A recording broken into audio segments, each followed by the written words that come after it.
क्यों मारा? We do not want war, we want peace. उनसे जाकर पूछो ना, जब पुलवामा में अटैक हुआ था हमारे सीआरपीएफ के जवान मारे गए थे, वो युद्ध लड़ने जा रहे थे? नहीं, युद्ध लड़ने नहीं जा रहे थे, वो रक्षा के लिए जा रहे थे भारत भूमि की।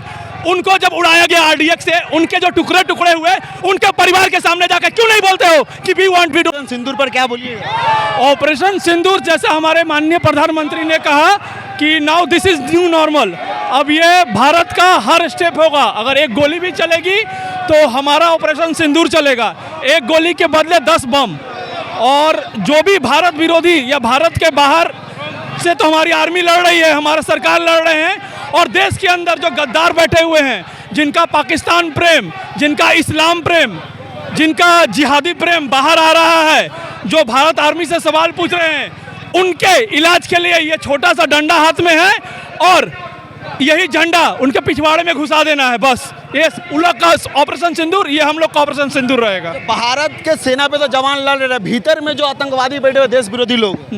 देखो, कभी कभी क्या होता है ना कि बाहरी दुश्मन से ज़्यादा खतरनाक हमारे घर में बैठे हुए आस्तीन के सांप होते हैं। ये वही आस्तीन के सांप है जो 1971 के बाद इंदिरा गांधी ने जिनको देश में शरण दी, बांग्लादेश से आए हुए, जो बांग्लादेश में अटैक किया, पाकिस्तान ने भाग के शरणार्थी बने हमारे देश में। हमारे देश में ही रहना है, हमारे देश का ही खाना है, हमारे देश के ही सुख सुविधाओं का पूरा लाभ लेना है और भारत के खिलाफ विष उगलना है।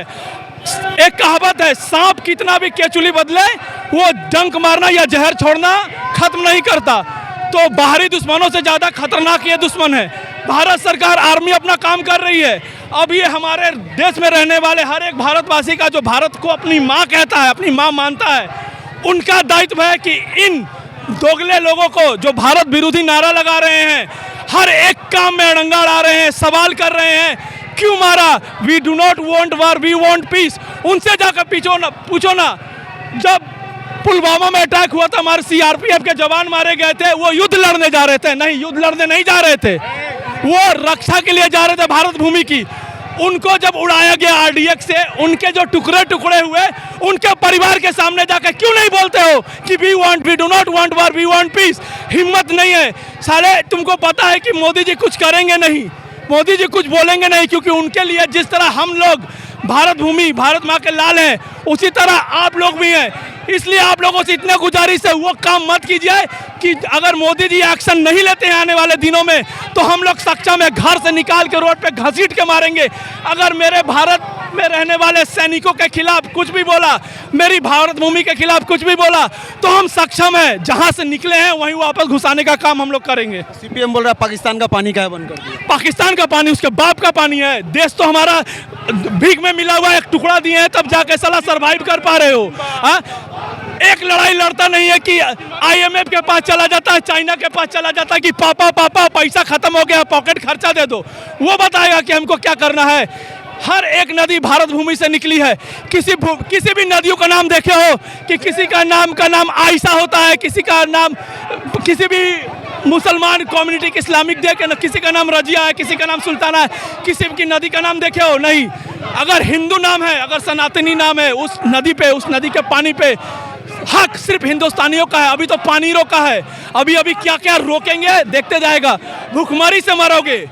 लोन ले लियो इतना कि साला तुमको डायपर खरीदने के लिए भी पैसा लेना पड़ेगा, तुमको पानी जो पियोगे खाने के बाद, हाथ धोने के लिए, हगने जाओगे उसके लिए भी, धोने के लिए भारत से भीख मांगनी पड़ेगी। तुमने 26 लोगों को धर्म पूछ के मारा था ना। ये जो पीछे दिख रहा होगा चारों तरफ झंडा, ये भारत का धर्म है। भारत का एक ही धर्म है, वो धर्म है हिंदुस्तानी। और ये भूमि कोई जमीन का टुकड़ा नहीं है, ये जीता जाता राष्ट्र पुरुष है। और जब हम लोग आगे बढ़ते हैं भारत माता की जय बोल के, चाहे सीपीएम हो, चाहे टीएमसी हो, चाहे कांग्रेस हो, उनको बोलो बिल में घुस के रहे, बिल से बाहर ना निकले, वरना इतने जूते मारे जाएंगे कि अपना नाम पूछ जब भूल जाओगे भारत से सवाल करने से पहले। एक तो तृणमूल का सांसद है, वो आर्मी पे सवाल खड़ा कर। आर्मी देखो, जिनको खुद नहीं पता है कि मेरी माँ के कोख में जो हम थे तो कौन बीज डाल के गया, वैसा इंसान भारतीय आर्मी से सवाल करेगा ही। वो उनसे पूछो ना कि उनके खानदान का या उनके रिलेटिव का कितना लोग आर्मी में बंदूक लेके लड़ा है भारत माँ के लिए। अभी एक सैनिक का पता चला है, वो उनकी माँ ने उसको कॉल किया कि बेटा खतरा है, तुम क्यों बॉर्डर पे हो। वो अपनी माँ से झूठ बोला। कि माँ हम पंजाब में हैं, कश्मीर में नहीं है, खतरा पंजाब में है। जबकि वो पंजाब में आतंकवादियों से लड़ रहा था। 5 आतंकवादी के मारने के बाद वो शहीद हुआ है। उस कांग्रेस के दोगले नेता से पूछना चाहता हूँ, अगर हिम्मत है ना, उसकी माँ को जाके बोलो, उसकी माँ से पूछो, भारत आर्मी से सवाल कर रहे हो ना, उसकी माँ से पूछो, उसके गांव में जाओ, उसके शहर में जाओ, वहाँ के लोगों से पूछो, अगर बाप का दूध पियो, बाप का संतान हो, माँ का दूध पियो, तो जाओ उस सैनिक के एरिया में जाकर पूछो कि तुम्हारा सैनिक क्यों गोली चलाने गया। है हिम्मत? साले एसी के रूम में बैठ के भारत सरकार के टुकड़ों पर पल के हमारे टैक्स का पैसा से सैलरी लेके इंडियन आर्मी से सवाल करते हैं कि इंडियन आर्मी ऐसा क्यों कर रही है, इंडियन आर्मी क्या कर रही है। पहले माँ से जाकर पूछो, जब उनके कोख में थे तो वो कोख में जो बीज डाला गया था तेरे बाप ने डाला था या किसी बाहरी वाले पड़ोसी ने आकर डाल के गया था।